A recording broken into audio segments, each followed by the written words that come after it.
For our next talk at 2 o'clock, we've got Adam Grossman from Block 6 Analytics. Adam is the CEO and founder of the sports sponsorship technology and analytics firm, Block 6 Analytics, whose clients include the Dallas Cowboys, Cleveland Browns, Philadelphia 76ers, Pepsi, Gatorade, and Comcast Sportsnet. In addition, he's a lecturer for Northwestern University's Masters of Sports Administration, where he has developed 2 classes and teaches classes focused on developing and communicating strategic insights through data. Adam is also the co-author of The Sports Strategist, Developing Leaders for a High-Performance Industry, the featured book at the 2015 Sloan Sports Analytics Conference. He has written for Forbes, The Washington Post, The Chicago Tribune, and Comcast Sportsnet Chicago, and has been featured as an industry expert on CNN Marketplace, SB Nation Radio, and The Postgame. Ladies and gentlemen, please help me welcoming Adam Grossman. Thank you. One other thing, I also have like a weird back neck issue, so if you see me going like this throughout, that's why. What we're really going to talk about today is actually something I developed. I assume most of you here are familiar with the MIT Sloan Sports Analytics Conference. The original impetus for what we're going to talk about, which is our revenue above replacement model, which is really focused on the holistic value of players in sports. In particular, obviously a lot of these presentations here have been mostly focused on the on-field, on-court, on-ice piece. What my company really focuses on is on the business side of sports. We've talked a lot about sponsorship, but really focused on asset valuation in sports and how can we leverage technology, data, and analytics. Probably for some of you in here, I'll lead off with the most important element, which is we are hiring people for a role in our company. It's a junior data scientist role, so if you're interested in that, let me know, because we are looking to hire somebody. So I figured I'd get that out of the way early so that maybe you pay more attention. So the idea behind this, it really came from, Scott mentioned our book. So I was thinking of a way, so how could we demonstrate concepts from the book and apply it to sports that would, and the past presenter said, what's a way we can get people to resonate with some of these concepts? Like what's a really, what would people be interested about? Unfortunately, that's not always sports sponsorship, but it is when you're talking about how valuable are specific players to specific teams, that does seem to have more resonance. So we built out this model originally just as a, if you read the book, The Sports Strategist, and you applied some of the concepts from the book, this is something that you could derive. What we found is that there was an appetite for this within the sports industry, not just for teams, leagues, and owners, and players' unions, but also the agents themselves. There does seem to be, for whatever reason, not that many people who look at the business side of sports when it comes to player valuations and contract negotiations, and that's one of the areas where we've been able to gain a little bit of traction. So just to go over it in terms of in a little more detail. So sports, as you guys know, sports do operate as a business. They do have specific revenue streams. Those revenue streams are not always dependent on winning. What we did is we did a statistical analysis, mostly regression analysis, to determine is there a statistically significant impact on win percentage on overall revenue generation.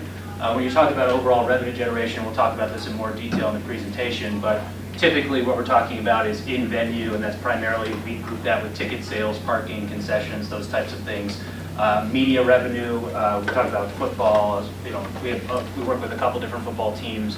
Obviously the national media rights deals are the biggest ones from that perspective, but also local media rights deals. Those are the primary things we're looking at from a media perspective. There are sponsorship, obviously, that's where we spend a lot of time, events, merchandise. And the biggest one for a lot of teams is a form of revenue sharing that doesn't always exist in every sports league, but particularly major professional sports leagues, particularly in the United States. So what we have to figure out is if all of those different revenue streams are potentially impacted by winning. And we typically do find that all of those revenue streams are impacted by winning. So in order to analyze a player's overall value to a team, we do have to determine what is their actual contribution to winning.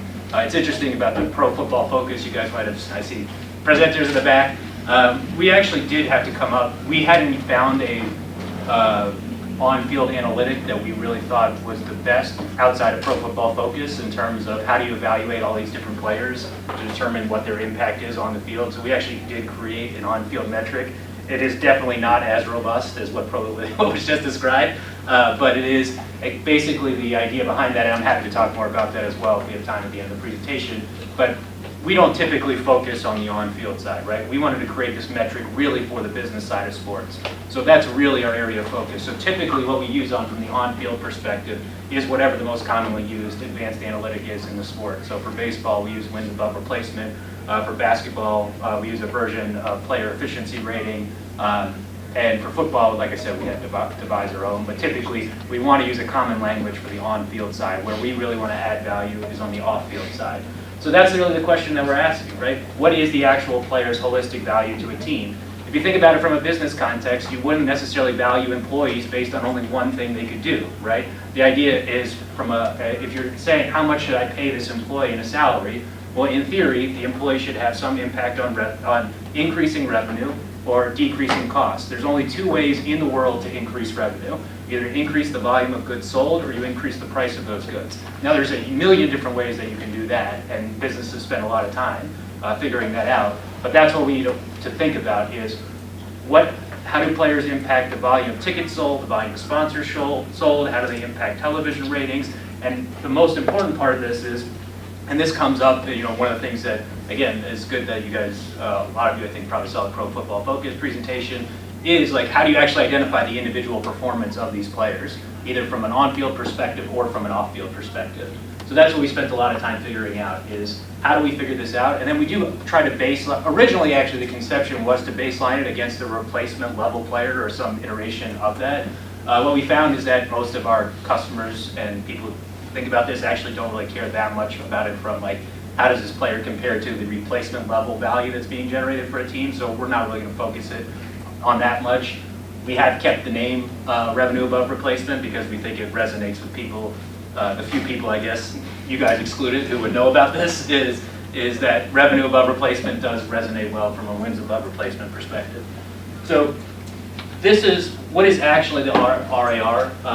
Again, we talk about it. We really look at three factors: on-field, off-field, and what we call personal performance. So on-field is, again, what is the individual player's impact on winning, and how does impact on winning actually impact revenue streams? Off-field is the same thing. So once we identify the variance caused by winning in terms of revenue streams, then we look at off-field characteristics. And the third part of it is personal performance. This is more of like what you would think from a sponsorship, sort of a sponsorship perspective, but if you guys are familiar with like earned media is a good example. So a player ended up, in the past presentation, they were mentioning, social media as a channel where people were talking about these players. Well, the team is not paying for those people to talk about, when a player is being talked about in social media, or a player's highlights are seen on ESPN, or if they, if you're talking about what are the Milwaukee Brewers or the Milwaukee Bucks doing on the local newscast, that is not something that's being paid for by the team. That is what's called earned media.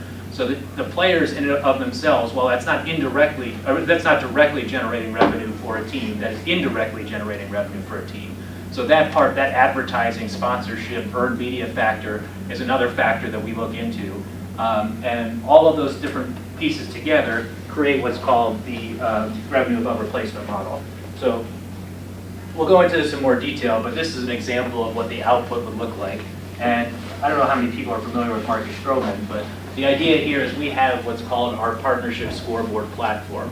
The idea here is to display all of the results for all the different teams within the concept of this platform. And this again shows, the idea is to show what is the on-field, the off-field, and the personal performance.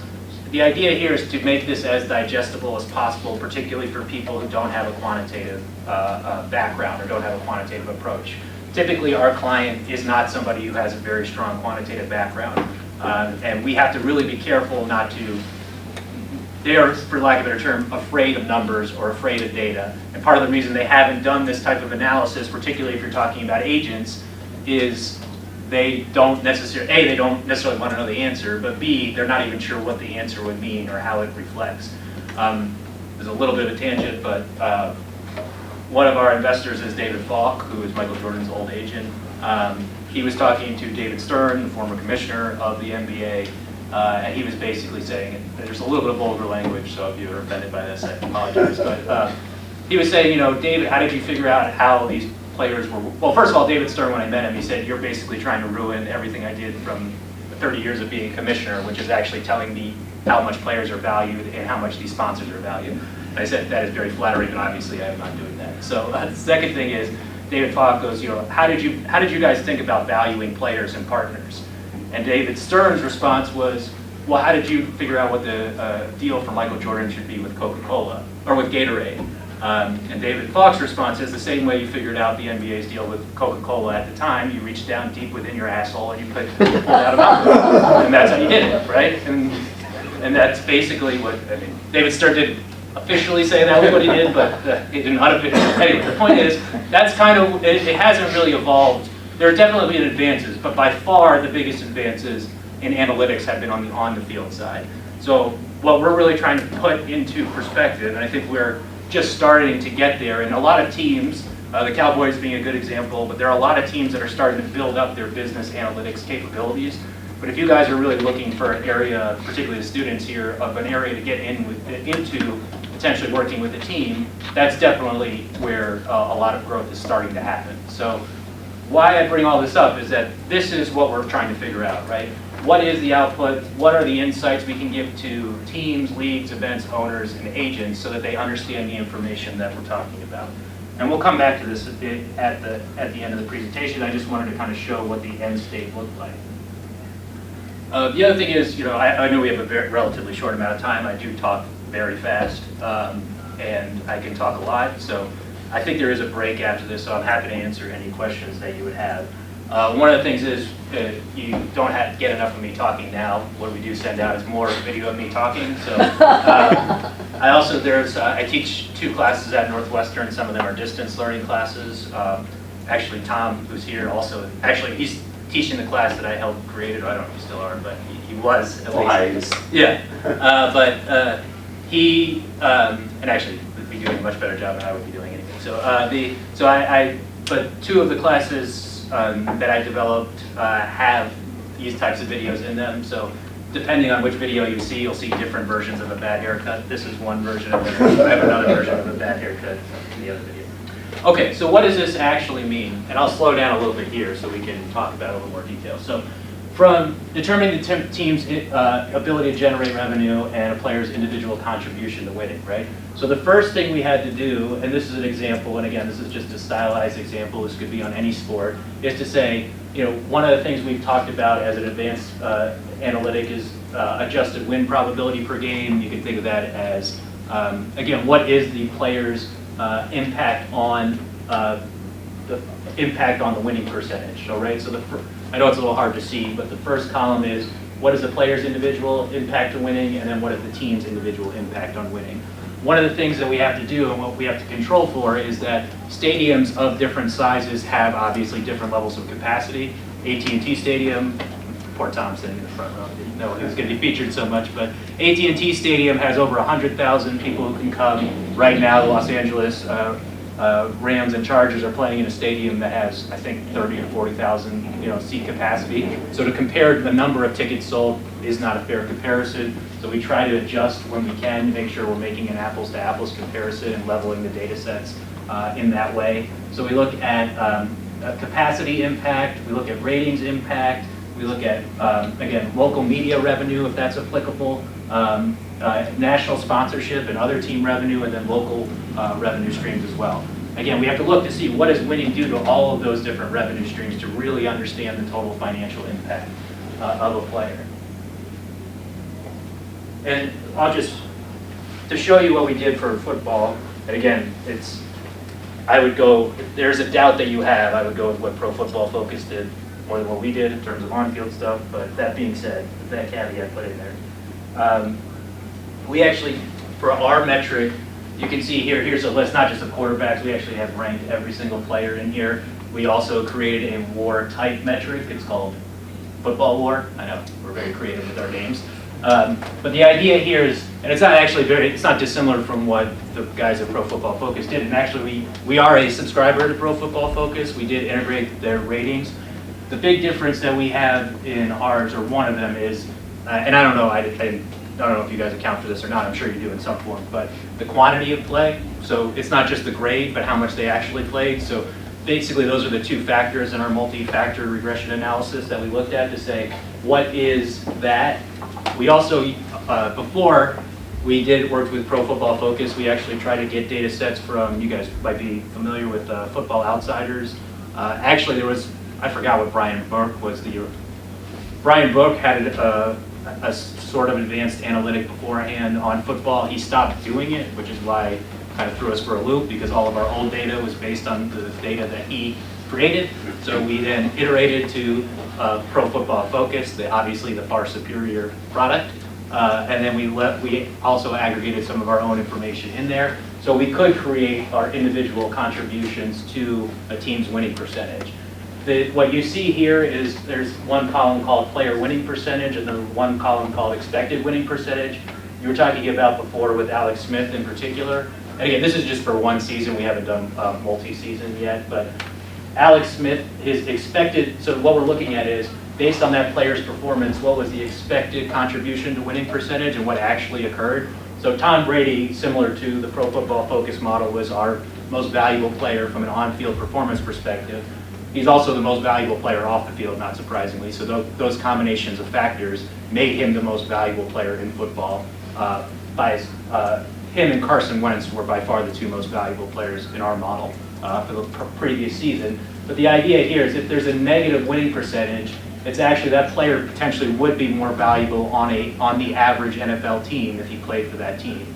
So with Alex Smith, on the Kansas City Chiefs contributed 17.15% of the overall wins. The expectation given his performance was actually 12.46. So he actually seemingly is more valuable to the Chiefs than he would be on the average team. So I wrote this blog post about it. Of course, the Redskins, which are the team of my youth and the team I grew up cheering for, immediately traded for him because he was more valuable for the Chiefs than he was potentially on the Redskins. So they clearly are having a huge influence on the decision-making process. But the larger point is, and actually Jimmy Garoppolo bringing up, he actually, even in the relatively few games that he played, was one of the top performing players in our model. So just even for how little he played, it's clear he played at a way higher level than I think he would play at over the entire season. But if he were to play at that level over the entire season, he might even surpass Brady in terms of his overall on-field performance. The reason I bring this up, again, this is not typically what we do, but this is a version of how do you isolate individual performance. And that's really one of the key factors in this type of analysis, is how do you figure out individual player performance, and how do you figure out what that individual player's performance is, not just on their team, but what could it be on a holistic value on all these other different teams. Because as you enter free agency, you're not just looking at one team, you're looking at a bunch of different teams. So how do we actually apply that in an off-field way? So we basically have identified three main factors that we talked about a little bit, and really, obviously, this is the crux of the presentation, is about star power, right? There are people who come to see players regardless if they're playing well or not. In our first iteration of the model that we talked about, Robert Griffin III, I think it was in the 2013 season, his first season was 2012, I think. In the 2013 season, he actually had a negative impact on revenue from an on-field perspective. His performance was below a replacement level quarterback, and I think it ended up being like negative $900,000 impact on on-field component. But the off-field, it was something like $30 to $35 million, right? People were coming to watch games. They were watching the Redskins because of Robert Griffin. They were interacting in social media because of Robert Griffin. They were buying Robert Griffin's jersey. All of those things are happening. So people, even though Robert Griffin unfortunately was not playing well, he was still driving economic value to a team. That's what we really look at. So from our perspective, we really look at three main factors in terms of how do we isolate individual performance. Within those factors, there can be multiple components. The first one is jersey sales, right? How many jerseys are being purchased by fans for that individual player, and how does that compare to the other players on that team? So you can apply the units to all the different teams and say how valuable that player would be on those different teams. The second thing is we do have our own what's called social sentiment analysis platform. It does analyze social media conversation. The first thing it does is it does look at sentiment, not just from a positive negative perspective, but from more of a valence perspective. We look at it, our system goes from negative 100% to positive 100%. We use, if you guys are familiar with Vader as a natural language processing platform, we use a version of that for our analysis platform. The reason I bring it up is one of the challenges that was brought up. I know not everybody was in the last presentation, but they were doing text-based analysis for soccer players. And one of the challenges is when you're doing sentiment is, as you rightfully pointed out, there are certain words that either have sarcasm or don't mean exactly what you think they're going to mean. One of the issues we found doing this type of analysis is we saw KIA, which is, well, for many people would be the car company Kia, but in social media that stands for killed in action.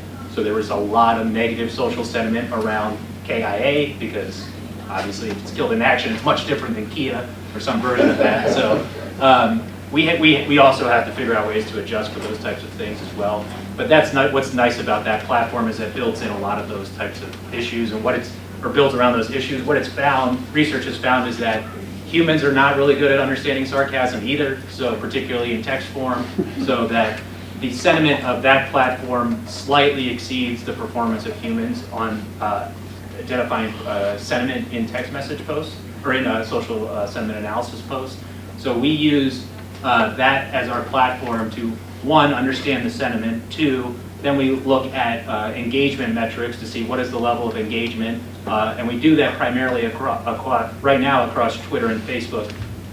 We did it across Twitter, Facebook, and Instagram. Instagram changed its rules about privacy that has impacted what we're trying to do, so we've become more reliant on Twitter because it's easier to get the data. That being said, a disproportionate amount of conversation about sports does happen on Twitter and Instagram, so even having Twitter is probably more reflective of what the conversation is around an athlete. So we look at that athlete's individual accounts, and then we can look at other accounts surrounding that athlete. Typically we don't, just to keep it a comparison equal. So we look at those accounts to say, okay, what is the value being generated by those players in their individual posts, and then how does it compare to other players on the team? One of the interesting things that's come out is that the players themselves can be more popular than the teams. So like the individual players have larger social media followings than the teams, which is potentially an underutilized asset from a sponsorship perspective because players can do things with teams. That being said, teams still have a gigantic platform and they still are able to really, particularly teams in the United States that are in the NFL and otherwise. But it is interesting because the individual athletes can be driving a lot of this conversation.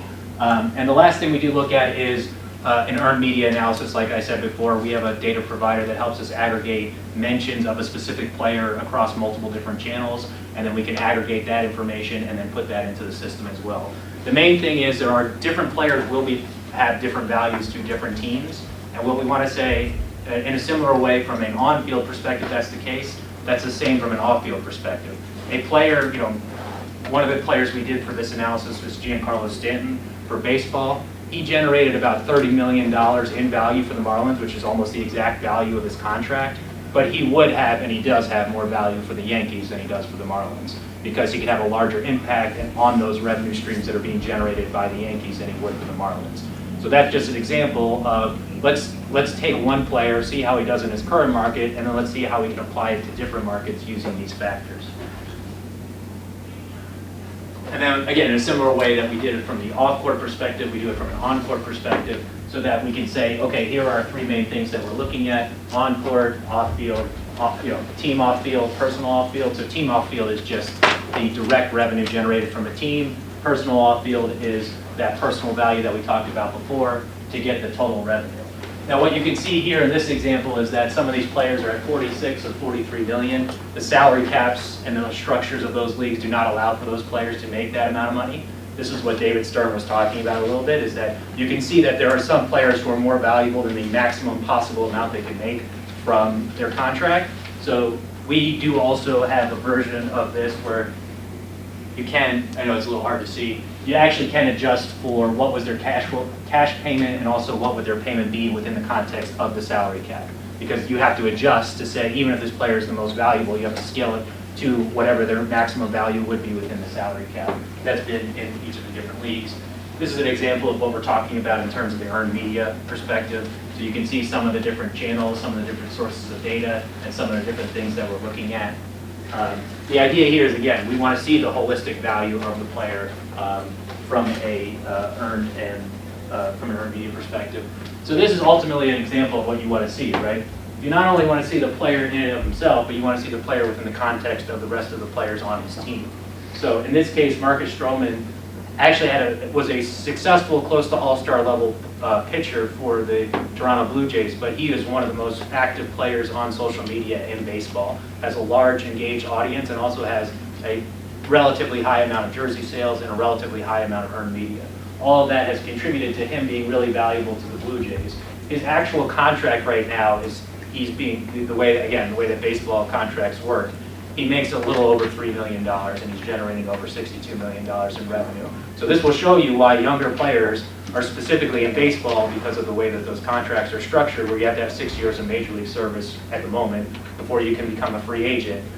Players like Marcus Stroman, Bryce Harper are extremely valuable because they're going to be underpaid for the amount of value that they're given, and that is a big benefit. The teams, rightfully so, they should take advantage of that benefit. So I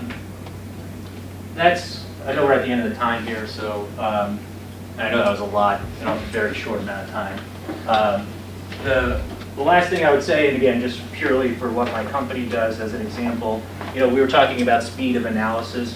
One of the things we want to do in the future is integrate more of our machine learning technology into this type of analysis. So this is an example from a World Cup game on the 18th. So you can see our machine is identifying the sign, the Visa sign on the end. The idea would be, one of the things we've also done is develop something called jersey patch analysis for the NBA. So we, across targeted accounts, have valued all of the different jersey patches that existed. One of the things that you can see here is we do have individual players in this model. And the idea here is that if we can aggregate the value, this is just another example and another way that value is being created. The idea is if we can start to integrate all of these faster ways of aggregating, collecting, and analyzing data, then we can see the value that are being created. And you can see Kyrie Irving just by himself generated $1.2 million of the $2 million of value in this analysis.